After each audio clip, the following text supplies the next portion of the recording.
সাল্লাল্লাহু আলাইহি ওয়াসাল্লাম ছিলেন। আম্মা জান আমিনা বলতে লেগেছে আমার শরীর থেকে খুশবু বেরোতে শুরু হয়েছে। এই খুশবু যতদিন যায় চারিদিকে ছড়াতে লেগেছে এবং চতুর্দিকে চর্চা হতে লেগেছে। আমিনা খুশবু কোথা থেকে পায়? এই খুশবু তো মক্কার কোনো দোকানে পাওয়া যায় না। এই খবর ছড়াতে ছড়াতে ছড়াতে রাসূলুল্লাহ কানে চলে গেছে। আব্দুল মুত্তালিব তখন মক্কার শাহিনশাহ ছিলেন, মক্কা সরদার ছিলেন, মক্কা লিডার ছিলেন। এই জন্য রাসূলুল্লাহ দাঁড়িয়ে শুনে আলোচনা করতে লাগলো। চারিদিকে চর্চা চলছে আমিনা কি খুশবু মাকে। আমিও খেয়াল করে দেখতে লেগেছি এই খুশবু দুনিয়ার কোন জায়গায় পাওয়া যায় বলে আমি আবুল মুত্তালিবের জানা নাই। অনেক ভিআইপি লোকের সঙ্গে আমার উঠে বসা হয়, অনেক বিভিন্ন দেশে প্রেসিডেন্ট হিসাবে যেতে হয়, কিন্তু এই খুশবু কখনো কোনো জায়গাতে আমি পাইনি। তাই চলো আমিনাকে জিজ্ঞাসা করা যায়।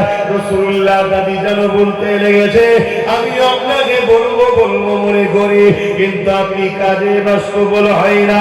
আরে আমিনা যখন কোন ঘরের মধ্যে প্রবেশ করে বা ঘর থেকে বাইরে, আমি ঘরের মধ্যে যখন প্রবেশ করে বা হাম্মাম খানা গোসল খানাতে যায়, আমি তারপরে যখন ঢুকি আমি অবাক হয়ে যায়, যেন মনে হয় কোন আতরের গোডাউন ফ্যাক্টরিতে ঢুকে গেছি।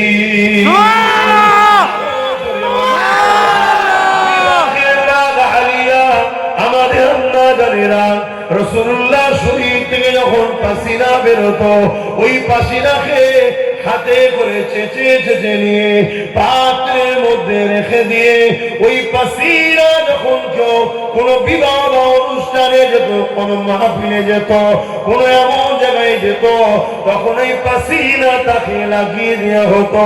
ওই মাহফিল ওই জায়গাতে যারাই থাকতো তারা বলতো এই খুশবু কোথা থেকে পেয়েছেন, কোথা থেকে পেয়েছে। তারা বলতে লাগে এই খুশবু হলো আমার রাসূলুল্লাহর পাসিনা।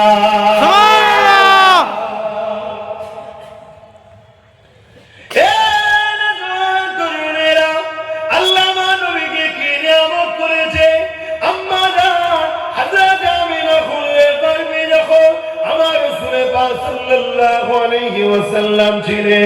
আম্মা জান আমিনা বলতে লেগেছে আমার শরীর থেকে খুশবু বেরোতে শুরু হয়েছে। এই খুশবু যতদিন যায় চারিদিকে ছড়াতে লেগেছে এবং চতুর্দিকে চর্চা হতে লেগেছে। আমিনা খুশবু কোথা থেকে পায়? এই খুশবু তো মক্কার কোনো দোকানে পাওয়া যায় না। এই খবর ছড়াতে ছড়াতে ছড়াতে রাসূলুল্লাহ কানে চলে গেছে। আব্দুল মুত্তালিব তখন মক্কার শাহিনশাহ ছিলেন, মক্কা সরদার ছিলেন, মক্কা লিডার ছিলেন। এই জন্য রাসূলুল্লাহ দাঁড়িয়ে শুনে আলোচনা করতে লাগলো। চারিদিকে চর্চা চলছে আমিনা কি খুশবু মাকে। আমিও খেয়াল করে দেখতে লেগেছি এই খুশবু দুনিয়ার কোন জায়গায় পাওয়া যায় বলে আমি আবুল মুত্তালিবের জানা নাই। অনেক ভিআইপি লোকের সঙ্গে আমার উঠে বসা হয়, অনেক বিভিন্ন দেশে প্রেসিডেন্ট হিসাবে যেতে হয়, কিন্তু এই খুশবু কখনো কোনো জায়গাতে আমি পাইনি। তাই চলো আমিনাকে জিজ্ঞাসা করা যায়। রাসূলুল্লাহ দাদি যেন বলতে লেগেছে আমি আপনাকে বলবো মনে করি, কিন্তু আপনি কাজে ব্যস্ত বলে হয় না। আরে আমিনা যখন কোন ঘরের মধ্যে প্রবেশ করে বা ঘর থেকে বাইরে, আমি ঘরের মধ্যে যখন প্রবেশ করে বা হাম্মাম খানা গোসল খানাতে যায়, আমি তারপরে যখন ঢুকি আমি অবাক হয়ে যায়, যেন মনে হয় কোন আতরের গোডাউন ফ্যাক্টরিতে ঢুকে গেছি।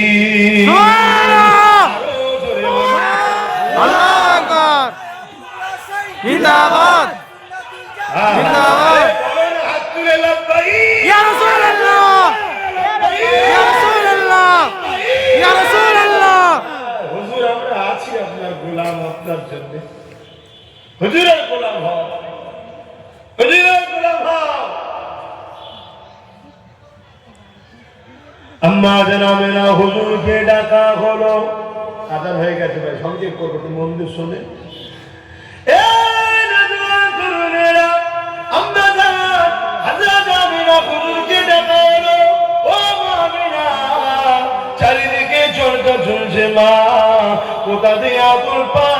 মা কোথা থেকে আতর মাখেন মা।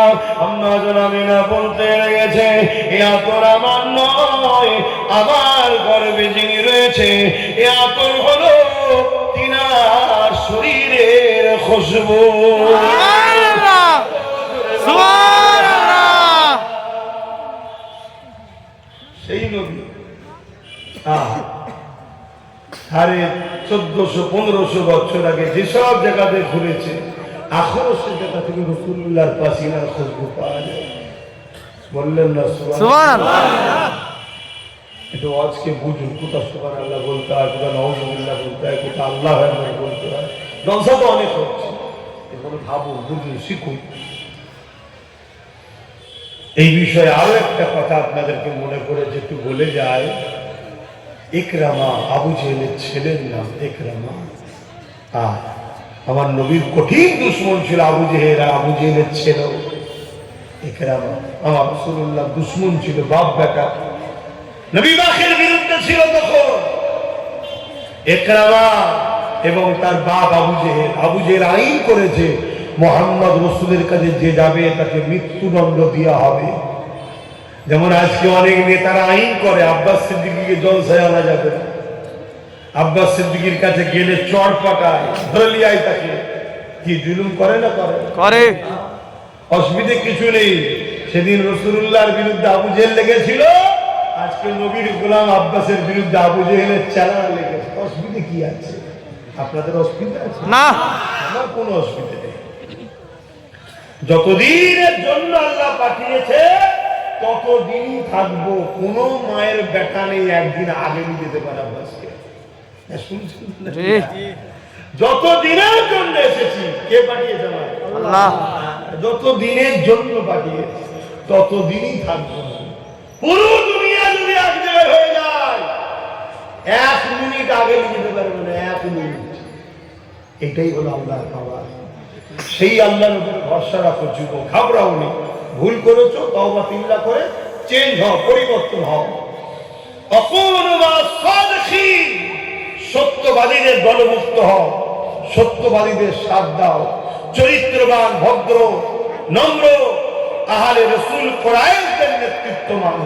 কেন কুরাইশ বংশের উপরে আল্লাহর একটা বরকত আছে। ইমানদার কুরাইশের নেতৃত্ব মানো, আল্লাহ পাক তার বরকতে তোমাকে বিজয় দেবে। জোরে বলুন সুবহানাল্লাহ।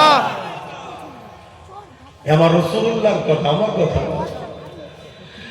আবেরা নওজোয়ান তরুণেরা, ইকরামা আবু জেহেলের ছেলে একদিন কোন এক কাজের রাস্তা দিয়ে এসেছিল, অপরদিক দিয়ে আল্লাহ নবী যেতেছিলেন। ইকরামা যখন নজরটা আমার রাসূলুল্লাহ দিয়ে পড়েছে, ইকরামা ছুটে এসে আল্লাহ নবীকে বুকে বুকে জড়িয়ে ধরেছে। যেমন ঈদের দিনে আমি তুমি কোলাকুলি করি, গলায় গলায় মিলি, ইকরামা আমার রাসূলুল্লাহর সঙ্গে ওইভাবে মিলতে লেগেছে। অথচ ইকরামা তারও সেও দুশমন ছিল, তার বাপও আমার রাসূলুল্লাহ সব থেকে বড় দুশমন। এবং আইন করেছে যে যাবে তাকে মেরে ফেলা হবে।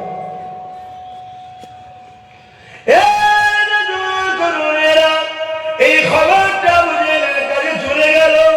এমনি সর্দার ইকরামা এমন করে মুহাম্মদ রাসূলুল্লাহ সঙ্গে গলায় গলায় মিলেছে।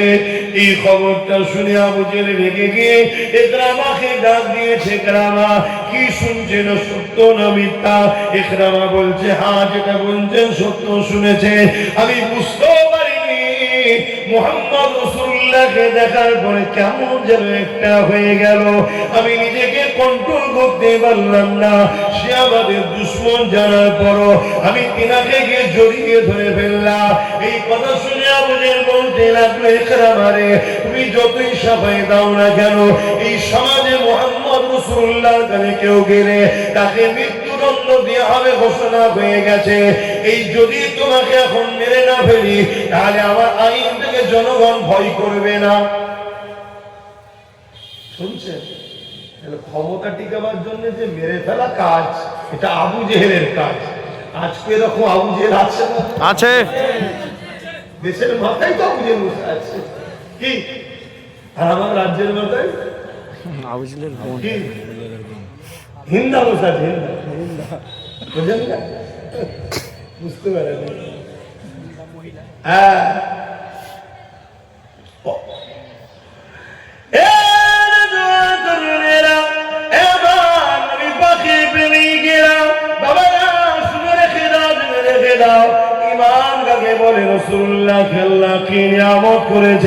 সেই রাসূলুল্লাহ চর্চা তো বন্ধ হয়ে গেছে।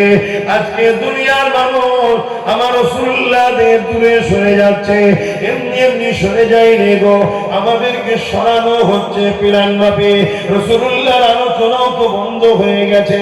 এই যুবকেরা, তরুণেরা, বাপেরা আল্লাহ নবী নবী দয়া নবীর সঙ্গে গলায় গলায় মিলার জন্য আবু জেহেল ঘোষণা করে দিল তার সৈন্যদের ঘরে, আমি সরকার আমার ছেলেকে সবার সামনে ফাঁসি দেবে, ছুরিতে চড়াবে।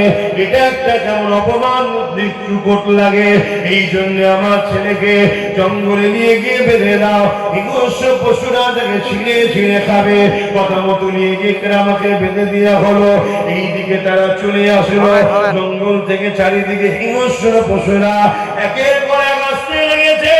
কিন্তু দেখতে লেগেছে ওই হিংস্র পশুগুলো আমার কাছে কেউ আসছে না, সব কিছুটা দূরে গিয়ে বসে বসে আমার মুখের দিকে তাকিয়ে রয়েছে। আমি আমার নীরবতা ভেঙে দিয়ে আমি তাদেরকে বলতে লাগলাম, এই জঙ্গলের ক্ষুধার্ত পশুরা, এই জঙ্গলের হিংস্র পশুরা, কেন তোমরা আমাকে খাচ্ছ না? আমাকে খেয়ে নাও। আমি মুহাম্মদ রাসূলুল্লাহর সঙ্গে একবার গলায় গলায় মিলিছি বলে আমার বাপ আমাকে মওতের মুখে ঠেলে দিয়েছে, তোমরা আমাকে খেয়ে নাও। এই কথা যখনই বলা শেষ হয়ে গেল, ওই হিংস্র পশুদের মধ্যে থেকে এক পশুর জবান খুলে গেল। সে বলতে লেগেছে, বাহন মানুষের নাই কথা বলতে লেগেছে, এ গ্রামে অবশ্যই তোমাকে খেয়ে নিতাম, কিন্তু তোমাকে এই কারণে খেতে পারবো না, তোমাকে খাওয়া নিষেধ হয়ে গেছে। কেন নিষেধ হয়েছে? কেননা তোমার শরীর থেকে আখেরি নবী নূর নবী মুহাম্মদ রাসূলুল্লাহর খুশবু বেরোতেছে।